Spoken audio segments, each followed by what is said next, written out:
What's up, gamers? Welcome to Battle Mallet Podcast, episode 61.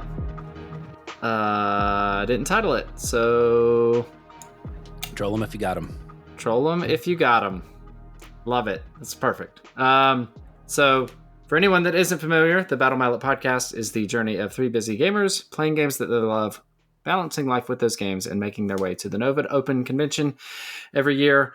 And in tonight's episode, we're going to be covering the new, fabulous, revamped Mollog the Mighty and his squiggy boys, or girls, or squigs, whatever they are.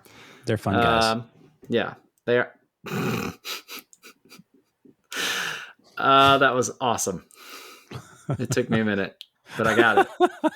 That was amazing. Yeah, so it has not been a long time since we recorded last, but we did have a league night where we got to play some games. So we'll catch up on those, and then we'll jump into our normal review of a new Warband and or Rivals deck. So I am going to start because I only got one game in because of family stuff. So I showed up for the league night. Jason confirmed there were like 10 people there. There were a lot. We had 8 players. 8 players. Yeah, which is good. 8 players. So I busted out my Sons of Elmorn with Malevolent Masks against Travis, who plopped down Force of Frost and Thricefell Discord. And things were going back and forth pretty well there until the latter half of the third action phase, and things started to go downhill for the Thricefold at that point. I was able to take down Lashavir in action phase 1, took down Vexmore at the tail end of action phase 2, and then cleaned up Bashtis in action phase 3 with Thane, who was more than happy to run in and smack her with the Perfect Blade. It was not such a false gift at that point for him. But it was a good game. And Travis learned some things. You know, the classic 3-fighter warband. Don't just charge with your first activation. It is a mistake that I have made plenty of times. And I will probably continue to make. But it's hard not to do, especially when Vexmore is looking at some juicy 3-wound targets sitting right there, ready for the picking. But that was it. So I was in and out real quick. Had just enough time between dropping my son off for swim practice and leaving to go pick him up to get a game in. And that's all I got in. But Jason and Trace both got to bust out some new stuff. So Jason, how did your games go? It was great. I got to bust out the Gravebreakers. Was really happy to get Beauty and Beast on the board, looking amazing, searching for the rose. In my first game, I played against Brian, who I just have to say, Brian has gotten so good at playing Drom. He's really stuck with that warband. He was playing Drom with Void Curse, and I'm very proud of like how his skills have improved. But it was really cool. So I also had them paired with Void Cursed. Some cool little options that we went with. I went with 22 power cards, which I always do when I start a new warband, and 13 objectives, and it really worked out fairly well. I managed to take out Drom kind of like turn 1. Well, it was really the first activation of turn 2, but I got a cool little swipe onto Drom with the Beastie Boy, and normally that would have been really scary to be sitting midline up against Drom and the Gore Hulk and all of them just ready to slash away at me. But a really cool little interaction was Undying Love. So Zendara had damage on her, right? So I was able to charge up Furlan and then in the end phase play Undying Love. I whiffed my first attack, played Undying Love, healed her 1, and then pushed Furlane back in case I didn't get the turn. Oh, nice. Right? So then in turn 2, I was able to charge up and and do a crit for Grievous, and I had another upgrade, so I did. I had already taken a couple wounds off of him and take him out, and that was fun. But Brian stormed back and kind of crushed me, and I learned that there was a lot of synergy with Void Curse of when to play this and when to play that. For example, he ended by Void Cursing Furlane, and I had already played Amber. Was it Amberbone or something like that? Yeah, Amberbone Infusion. Would have been really nice to put that onto him. So in the end, game 1, I dropped it. And then game 2, I was able to play against Jake and Scabix Plague Pack. And this one I was like a little more prepared. Probably still made a couple of mistakes with reaction windows, but I actually Void Cursed Furlane turn 1. Mm-hmm. Interesting. And yeah, like right off, boom, he's down to one shield instead of the 2 dodge. And my thought process there was my first activation, I just walked over and grave braked an objective and got Amberbone Infusion into my hand. Oh. Yeah. And then the second activation, I walked over there and grave braked and got Undying Love into my hand, it was Undying Love. So now I'm kind of like tooled up and ready to go. Yeah. I know in the episode we said that I would have taken Broken Heart, but someone has to go out for it to be useful. So I waited till my third Grave Break reaction to kind of select that. And that's really what I fell in love with the Warband is I was able to get any upgrade I wanted out of my hand whenever I wanted it. Now, I say any, like the deck does run 4 Void Cursed upgrades, but you're probably just going to draw those, right? Yeah. And then I definitely used their Tragedy ability to get objective out of my hand both games. So running 13, I was able to the second game I went through, my entire objective had only having to pitch 1 because it had her name on it and she was out of action in round 3.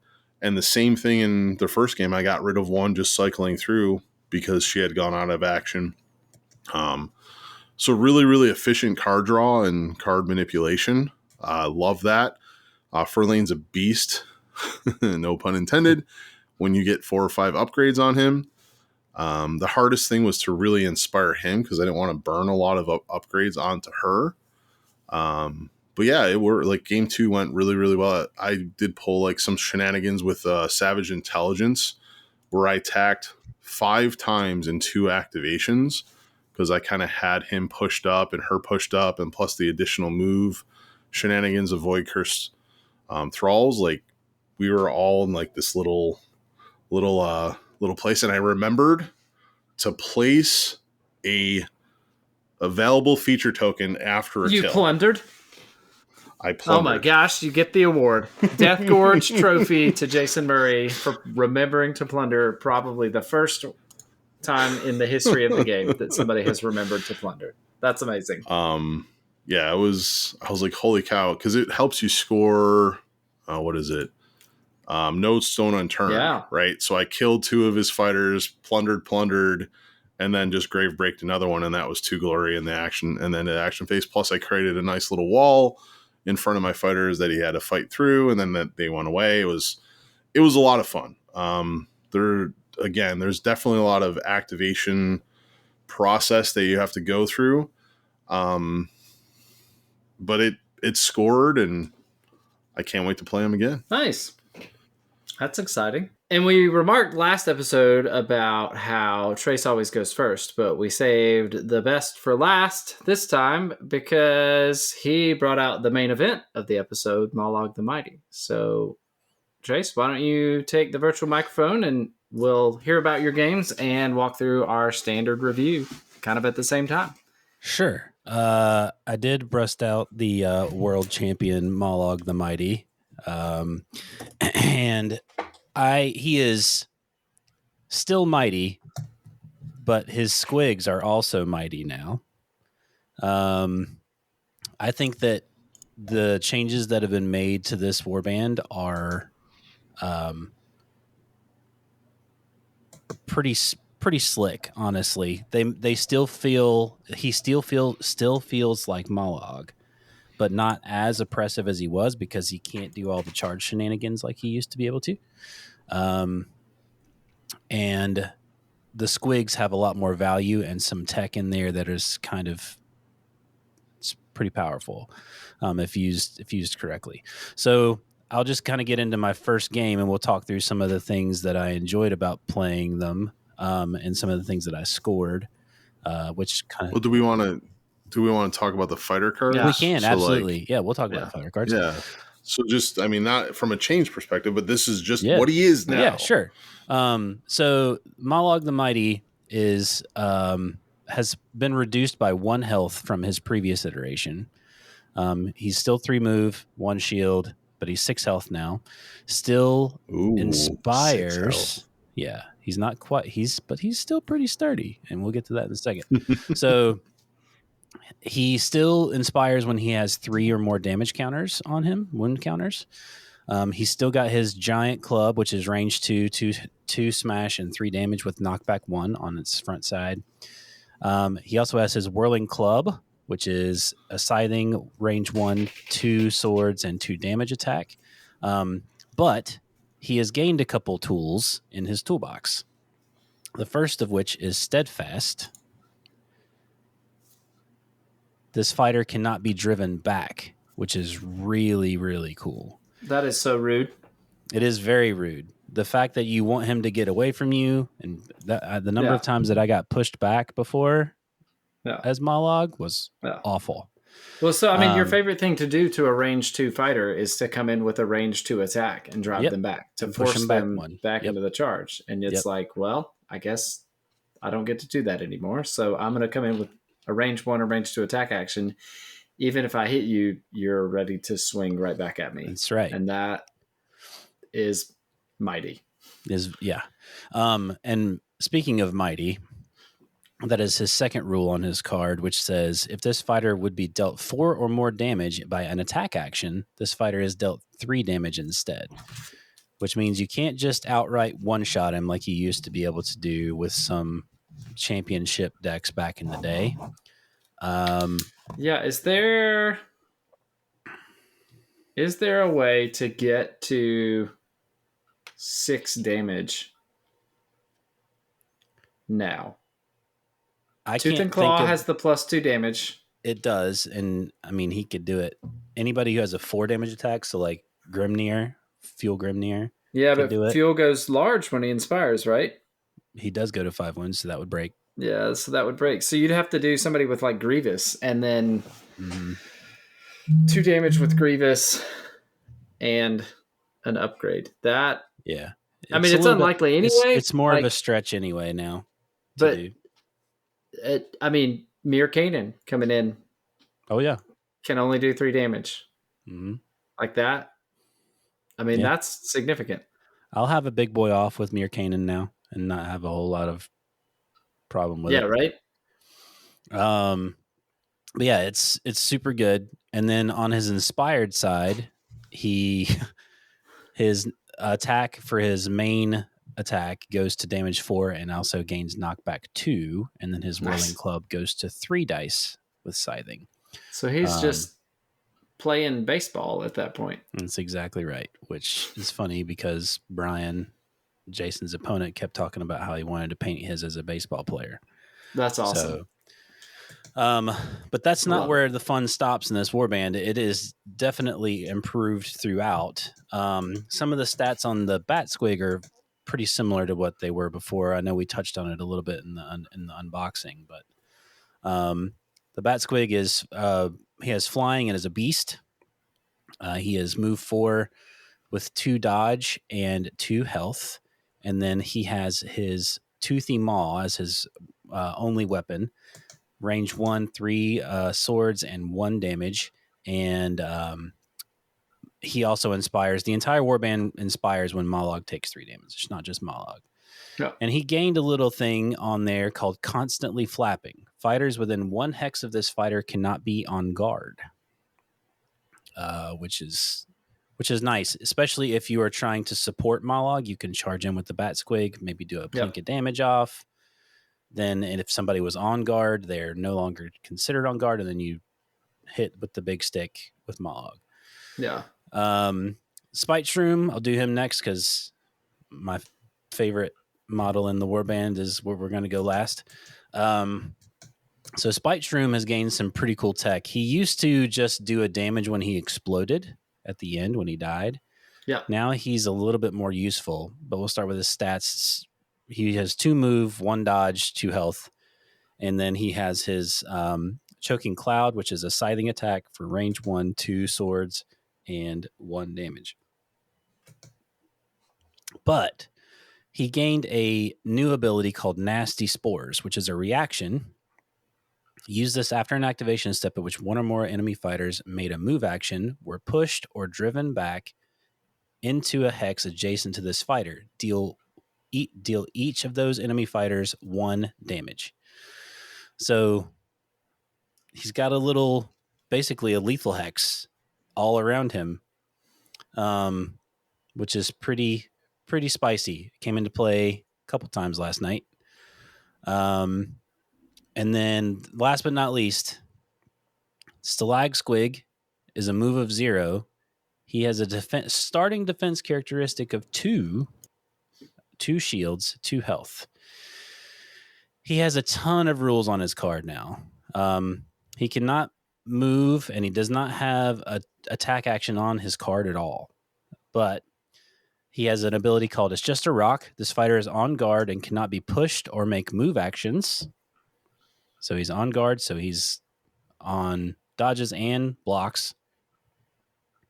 He's got the Glissette treatment going on. He does, but only on 2 shields instead of 2 dodges. Yep. Which is, I know they net the same, I know, but still. And then Menace. Enemy fighters treat hexes adjacent to this fighter as snare hexes in addition to any other hex type. So you move close to Spite Shroom, you take a damage. You move close to Stalag Squig, you get staggered. And then he also has an ability called Lurker. When this fighter is placed during setup, you may place this fighter in an empty hex that does not contain an objective token and is not a starting hex in enemy territory. But everything else is fair game. Nice. And then on his inspired side, he gains a 2 smash, 1 damage cleave attack called the Rock Maw. Nice. So he wakes up and gets a little bitey. He does. He gets a little snappy. The warband as a whole has a lot more utility. And as I'll talk about in my first game with him, killing Mollog is not the end of the warband anymore. It used to be you kill Mollog, pretty much game over. Yeah. And that's almost what you would expect looking at this warband. Like right. If you just look at this warband on the table, yep. You're going to see this giant troll, and then you're going to see these 3 little Griblies, and you're like, oh, if I just take out the troll, then I probably had this game in the bag. And so your experience was that was not the case? Yeah, so in my first game against Tyler last night, Mollog's weakness is and always will be high accuracy aggro fighters. Like that's always going to be his weakness. Yes. So the first match that I played was against Tyler, and he was playing Grisel's Aranai, who have a lot of dice to throw. They also are a lot more resilient now with the changes that were made in the FAQ and the. Oh, I didn't even think about the fact that you might not one-shot them anymore. That's right. So, which came into play a couple times. So he just kind of chipped away at him. There was a couple of missed attacks on his part, but he chipped away at him.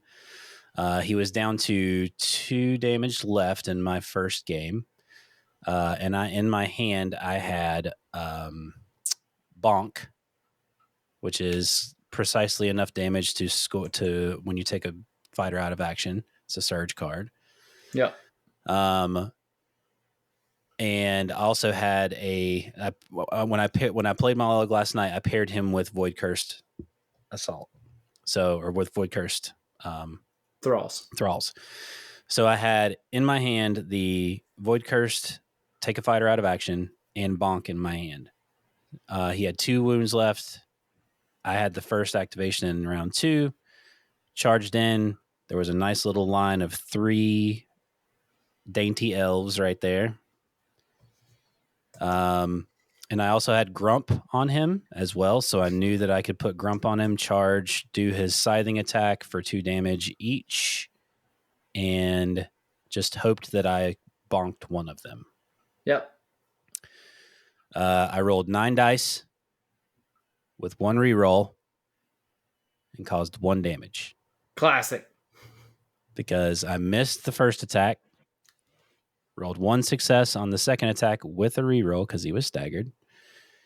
He rolled 1 success on his dodge die, reduced the damage by 1. And then I didn't have enough damage to kill Grizel because she was in the line too. I was just trying to do a little bit of damage to her. But, so Sad Troll got killed in the next activation. But because of that, all the other squigs were inspired at that point. And there were still 4 fighters on his side that were active. And so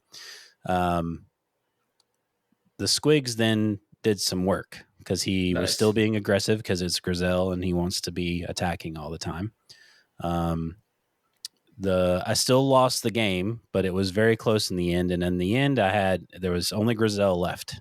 Everything else was attacked by squigs, pushed through the lethal hexes on the Spite Shroom, staggered by Stalag Squig, and then Bat Squig did some work and actually killed a couple fighters too. But so the things I learned from that game were if Mollog goes down, it's not the end of the world. You can actually still do some work, which leads to my first objective that I really like for this warband, which is Get Got. This Get Got is score this immediately after a friendly minion made a successful attack action. So when Stalag Squig's inspired, he can attack.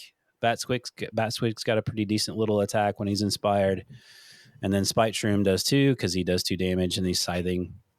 Yeah. So I scored that. Yeah, I mean, so the Bat Squig seems like the perfect target for that. I mean, 3 Furies is... Yep. Yeah, that's a good option. I think you've got... the chances of rolling a crit are like 25% or higher. If you're a normal person, sure. Yeah. I'm just talking about just pure math, Trace. We're not talking about Trace dice or Jerod dice. I'm with you. Although I will interject. So, speaking of bad rolls, real quick. 12 attack dice. First 5 activations with Velmorn. Not a single crit. So, yeah. Anyway, so it happens. That'll do it. Not often. We won't talk about the fact that I rolled 3 single die crit deaths in a row in that game. But okay. Yeah. That cancels that out, sir. It does completely. All right. So you like Get Got early. What else? What else do you want to see early? So I also want to see things like Looming Menace. Okay. Which is score this in an end phase if there are no enemy fighters within 2 hexes of a surviving friendly Mollog. When you score this, if a friendly Mollog made 1 or more successful range 1 or range 2 attack actions in the preceding action phase, you gain an additional glory point. So this is a 2 glory score. And there's some good positional cards in here, and especially if you're playing Void Cursed, you can actually kind of play into this. You can maneuver away. You can do all kinds of fun stuff with it. Nice. But typically, you want to have charged in, have some distance between some other fighters, and smash a fighter to get a glory off of that. And then that basically becomes like a 3 or 4 glory swing, depending on how big the fighter is. Yeah, nice. And then, so that's kind of the idea with that. And then the other one that I like to have early is Stay Away. Score this in an end phase if there are no enemy fighters in your territory. If you score this in the second or third end phase, you gain an additional glory point. It's just an added bonus. Yeah. But if you pull it early, it's a decent score because if you play goalie with you, I often try and play Mollog more as like a goalie. And then just kind of shoot across the line at the last minute if I have something that needs to be in enemy territory. Yep. So those are the 3 objectives that I really kind of look for early. There's some other ones in here that are really good, but we won't go in depth too much on those. But Bonk is a good one. Block the Yeah. entrance is also another good one if you're trying to just play more positional with Mollog. But yeah, so that was the first game. And then my second game I played against Justin, and Justin busted out the Thricefold Discord with some tooth and claw action, which was actually pretty good. He did really well with it. It was a very close game between he and I. Let me just say that Lashveer with the Savage Ploy with +1 dice and -1 defense dice for the entire game is really good. 4 dice on Lashveer. Yeah. Mm-hmm. That's spicy. Yeah, it was really good. And he also, there's a bunch of those supporting cards that's supported by a beast. Oh. And he supports himself. So he just does all that stuff solo. It's pretty slick. Oh, that is spicy. Yeah, it's really good. I was surprised, but I saw the logic behind it whenever we started playing. So he and I rolled off. He got the first turn in the game. I played a little bit more defensive in this game because I knew that there was a lot of potential for them. They're super fast, and so I knew that they were going to try and get across the board. But so I kind of set Mollog up central, but more to the right side of the board because there was a cover hex on Justin's side of the right side of the board. So I kind of hugged that a little bit to kind of play keep away and keep him from getting all the spells and range 2 attack actions and stuff like that going. We did have a big man off though in the game. It was. I think in that matchup I would be pretty worried about the squigs, right? Like I'd be less worried about Mollog. So there's a couple things that happened in the game that kind of led me to be a little bit more carefree with that because I pulled Troggoth Triumphant, which is a 3 glory end phase. Your warband took 3 or more enemy fighters out of action in the same preceding action phase, or a friendly Mollog is the only fighter in enemy territory. So I slid Mollog all the way to the right side of the board and basically opened up the entire middle of the board for Justin to commit both Lashveer and Vastus to my side. And then my only goal was to try and kill Vexmore on that side.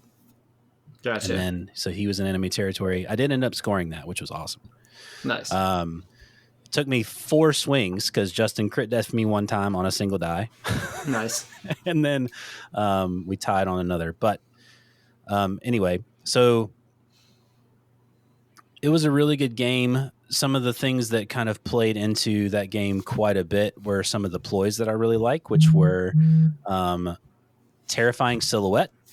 So Terrifying Silhouette is enemy fighters cannot be supported in the next activation step. And when you're playing against Lashveer, you don't want him to be supporting himself on defense rolls or attack rolls. So I played that more offensively and smashed Lashveer with Mollog because I turned his supports off. Nice. I think Lashveer is a her, by the way.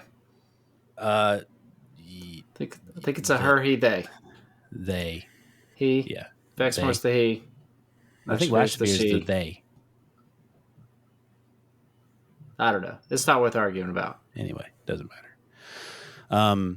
Going into the last couple action steps of the game, he charged in with Lashveer, thinking that he was going to get a couple swings on me, and I used Unsurprising Fear, which is the second card I want to talk about.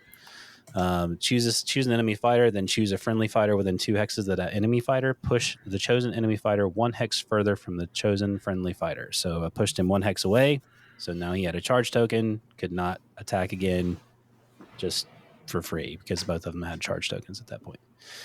And then the other ploy that I used to great effect in that game was Angry Bellow, which is choose an enemy fighter within 2 hexes of a friendly Mollog, stagger the chosen friendly fighter, or the chosen enemy fighter. So getting a free reroll, turning off some supports, pushing people away. There's a lot of good little utility cards in this deck. Yeah. And the unsurprising fear, that's the push away, right? That's right. Yeah. So I mean that plays well into both of the end phases that you That's right. picked. So Living Menace and Stay Away, right? Like you can push somebody out of your territory and away from Mollog. That's right. And then as far as upgrades go, I really like Mighty and the Meek, which is enemy fighters cannot reroll attack or defense dice while they're adjacent to this fighter. There's a lot of rerolls out there right now, so trying to turn those off is a great thing to do. I've already said something about Grump, but I'll kind of read the card now. Reaction: use this after a fighter's attack.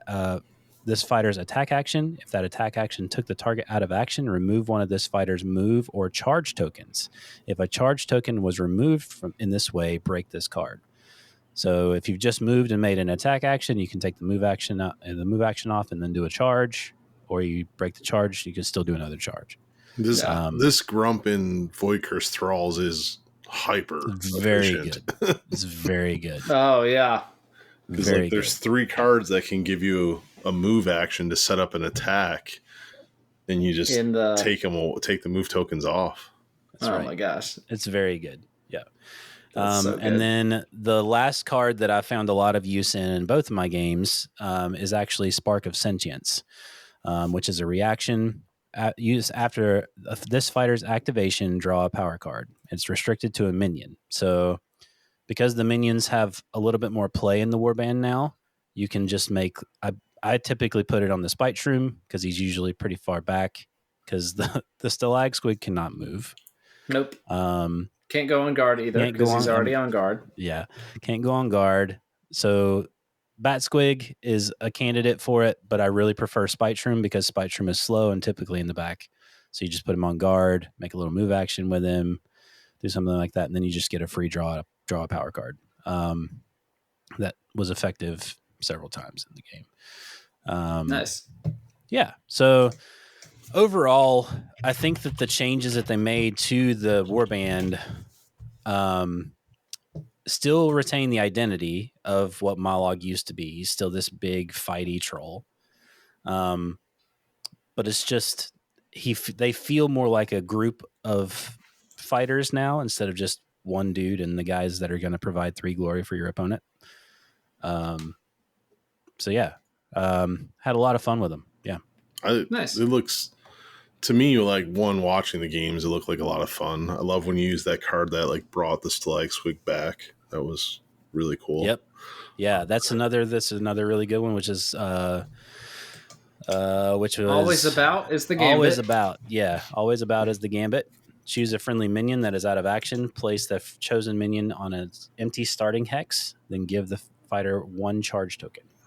Yeah. So the fact that the good thing about that, the charge, right? That's right. Yeah. So the good thing about that is if you've charged with Mollog and you still need to get another swing in, you can always use this and bring it back and potentially get another supporting action. A support out of it on a starting hex if it's close to something, and you can still swing because you get a charge token. You put him down. Yeah. The other big update that I really enjoyed was the Spite Shroom, watching, because typically, you would put a 2-wound fighter all the way in the back, but their abilities reward you for creating this minefield, right? Go past the Stalag Squig, you're going to get a snare token. You go past the Spite Shroom, you're going to take a damage. It's so cool. Yeah. And even if they try, so let's say that you're playing a 4-wound fighter and they try to milk the Spite Shroom for a glory with the 2 health, they're taking a damage, right? It's cool. Yeah. No, and editor's note here is that if you take the Spite Shroom out of action, he can't make the reaction. No, I get it, but that's right. But you're going to fail. You don't hit every attack. Yeah. It's a risk. Yep. Yeah. It's they play more cohesively now, which I really appreciate. It was Tyler and I were joking after our game because he was getting real nervous, because I kept picking off little fighters with the minions, and he was like, "Oh my god, is he like going to come back and win this thing?" He ended up winning it handily at the end, but because he scored like 5 glory in the last end phase. Yeah, but, Aaron and I had some big end scorers. Yeah, so, but you could tell it was fun. Like after that big swing where I'd rolled like 10 dice and missed with pretty much all of them, I was like, "That's game." Like it was bad. So I think the important question, yeah, because we were all around for Mollog 1.0. yep.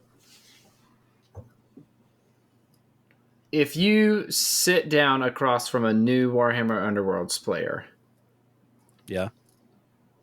are you going to feel comfortable bringing this Mollog to that game? I would. I do not. I think that he's still very good when you pair him with the right Nemesis pairing. I think, Sure. like we've talked about, kind of with Void Cursed, being able to get the additional movement out of him, and then the possibility of taking the move tokens off and still being able to charge and stuff. But I think if you're playing Rivals, which is typically what we are talking about in this particular segment of the reviews, I think that you can sit down with Mollog and play him, and he won't be a super feel bad experience. He is still going to get his, like he's still going to bop a couple fighters. Sure. But it requires you to have some nuance to your game now. You can't just be super aggressive and charge with him first activation and still, first, second, third activation and still be. Yeah. He was this fairly oppressive. He was, yeah. Game piece when he was first released. Yeah. And it was not always the best choice to bust him out for a new player. Okay. I think too the game has a lot of big fighters in it now. It does, yeah. Right? Yep. Yeah. And the fact that he has only 6 wounds, so he's a 3-hit fighter, at the most it's a 2-hit, or at the least it's a 2-hit fighter, right? To take him out. But from a new player standpoint, if they're going to charge in and don't have a plan to try to take him out, they're just charging because he's the target of opportunity.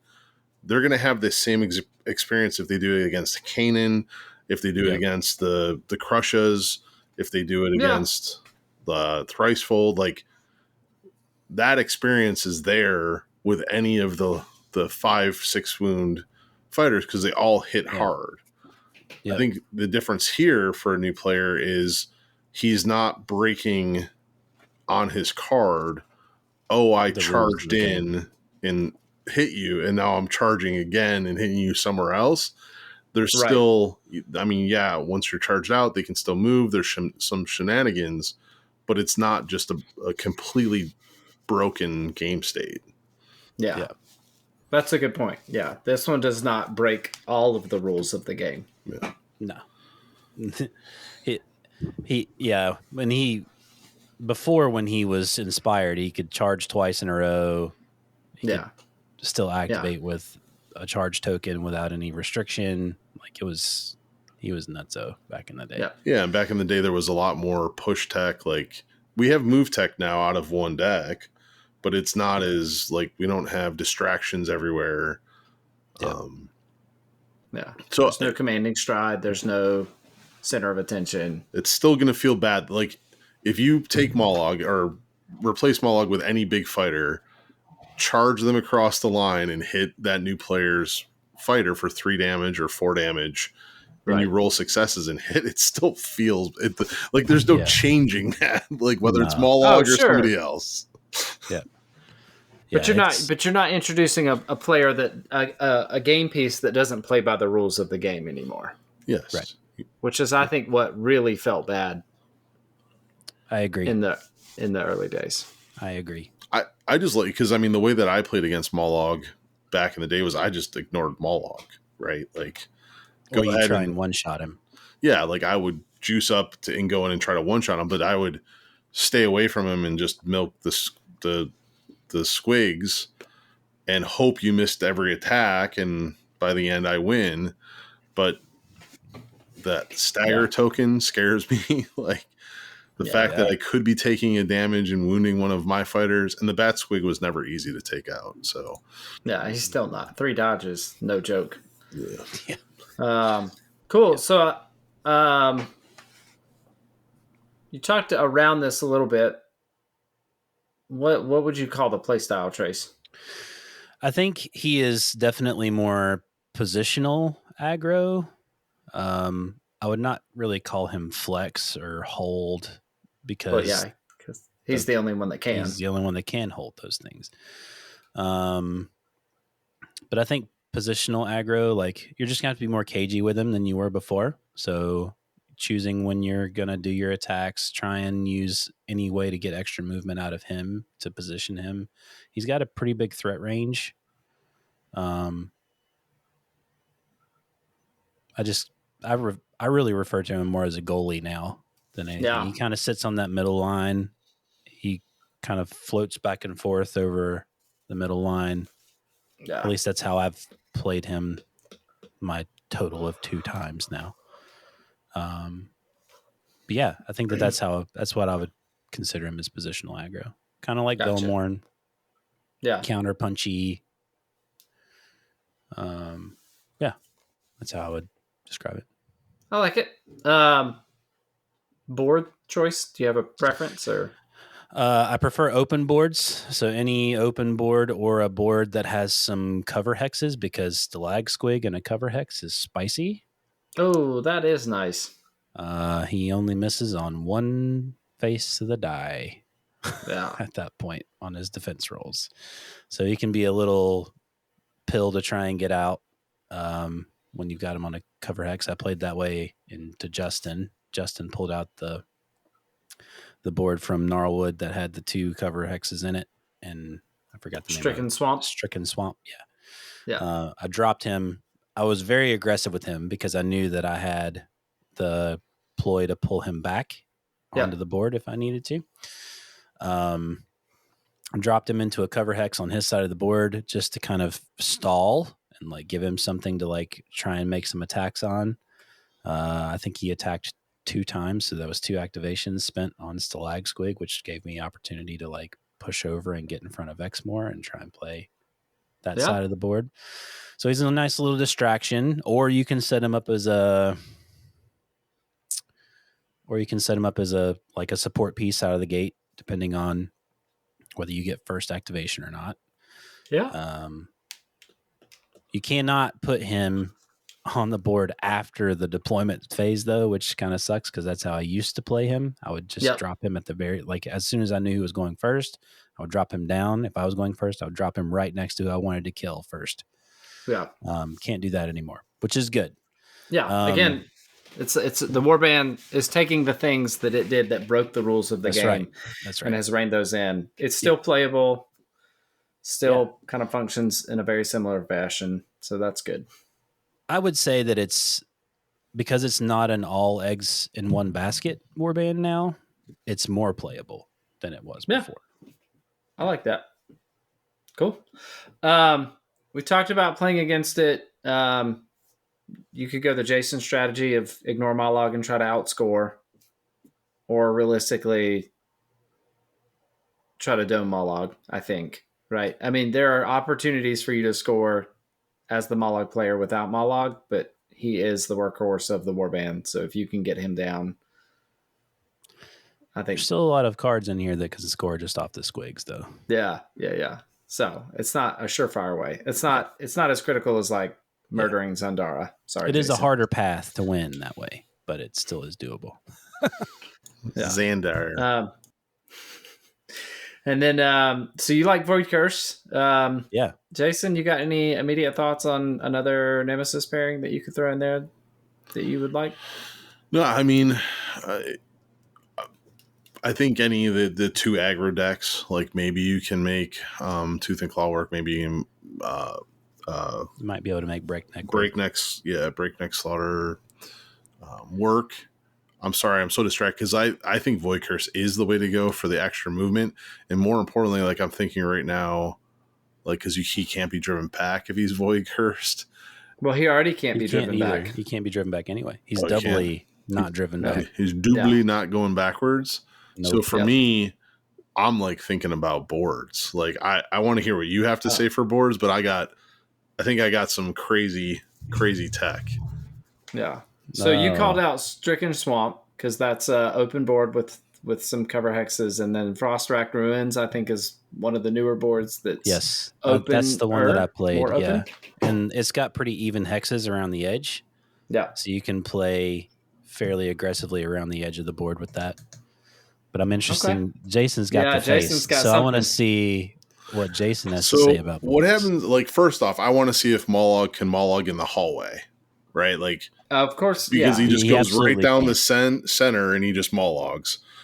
But what happens if we recreate like kind of like a molten shard pit where if we offset, like you're just coming in no good choices. So like the tendon hollows. If I'm placing board, I put it kind of offset. I put the stalag squig on one side. So for our spite shroom, on the other. Like so for our listeners, it is Weird Hollow core box board. In the upper right hand corner where you would offset by 4 hexes, there's a lethal hex. And then one away from that is a starting hex. You put whatever. You put the shroom there. And then down away from the lethal hex on the other side against the edge, there's another starting hex. You could put the stalag squig. So the options for your opponent are run through shroom, take a damage, run through a lethal, take a damage, or run around stalag squig and get staggered. And like thinking of it again, I'd probably put the stalag squig on the one to the left of the lethal, only because now Mollog can bop you while you're with a reroll, and there's a stagger hex there. Like it, or you could go. There was another one too, where if you come in, I mean, Fleshwraith Vortex is in the same vein. Yep. Because it's got the nasty central. Lethal. It's on both sides, kind of in the quarter. I'm going too far down.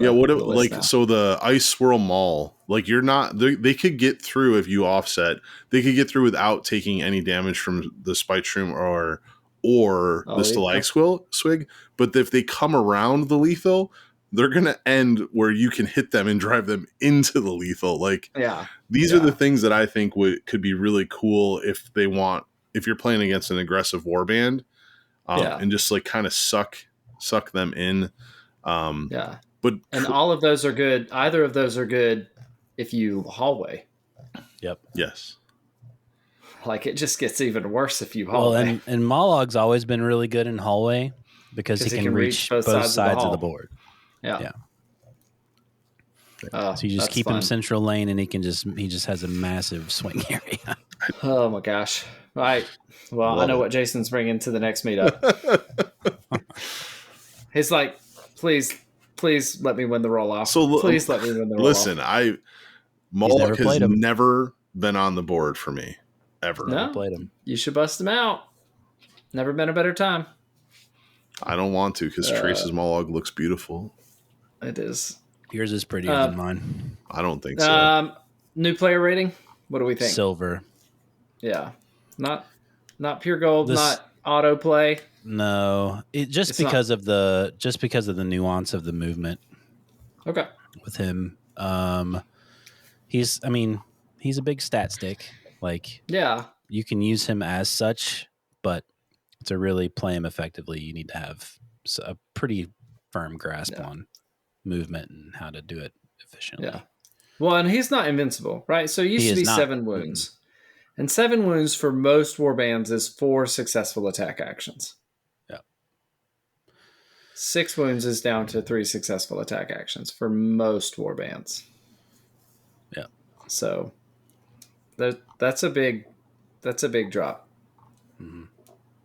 And he doesn't have a lot of like damage mitigation tech in there too. So it's another angle you could go if you have some way to add additional additional defenses or whatever. You could do that, but most of the -1 damage cards cannot give this to a large fighter. Yep. which is well done. G-dubs, good job. Yeah, smart. SMRT. But yeah, so that's what I would say. Is silver. Jason, do you have any other thoughts on that, or you think silver is a fair? I think it's fair because every single time that we run into small fighter warbands, and even though there's 4 fighters, it's really 3 because Talag Swig is a utility piece. You have that, like, don't charge first, like, draw a power card. And every new player just is like, I'm going to run Mollog across, and I don't understand why he's dead turn 1 because I ran him into 4 fighters. Like,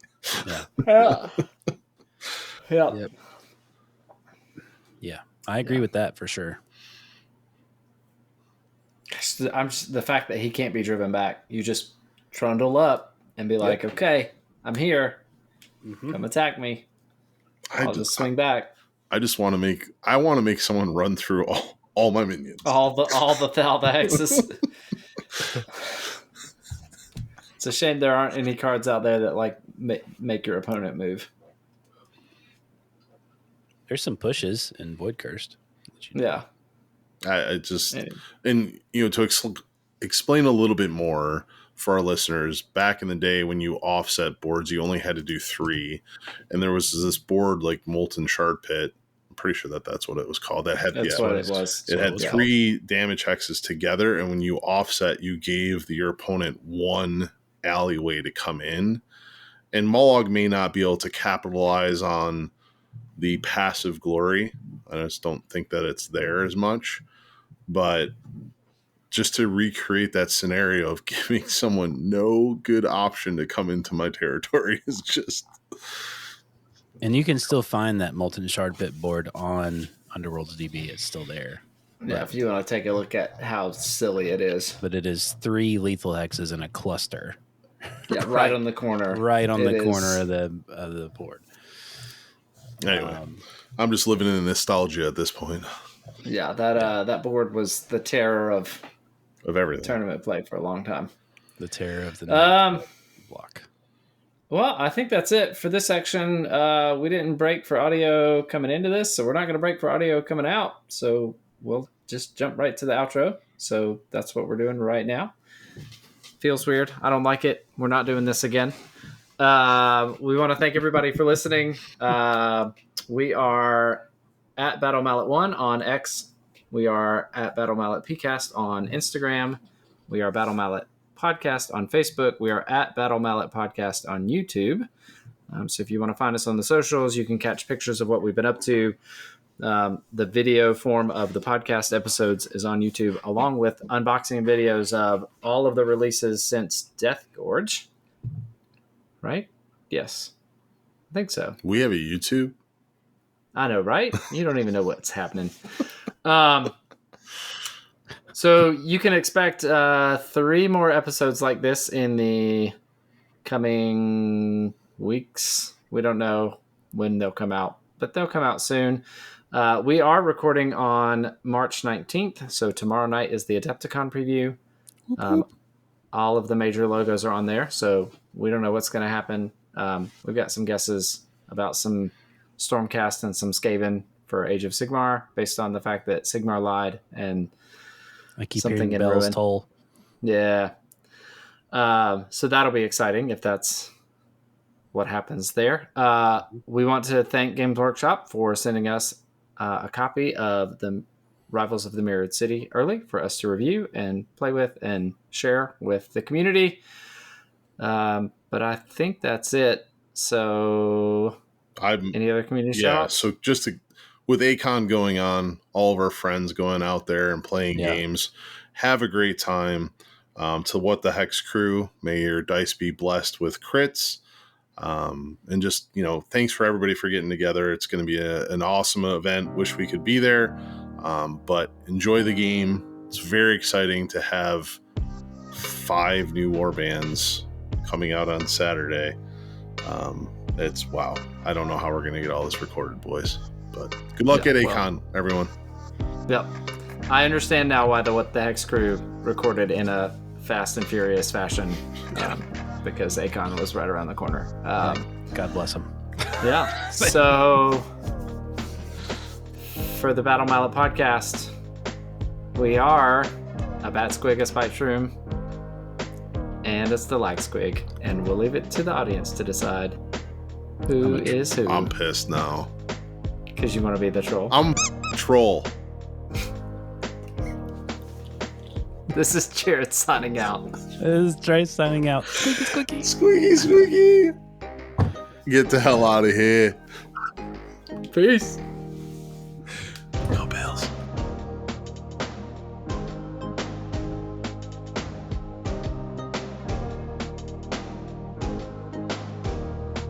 The Battle Mallet podcast is protected under the Creative Commons license. If you have further questions as to its use, you can find more information via links on podcast.battle-mallet.com. Music by Anno Domini Beats.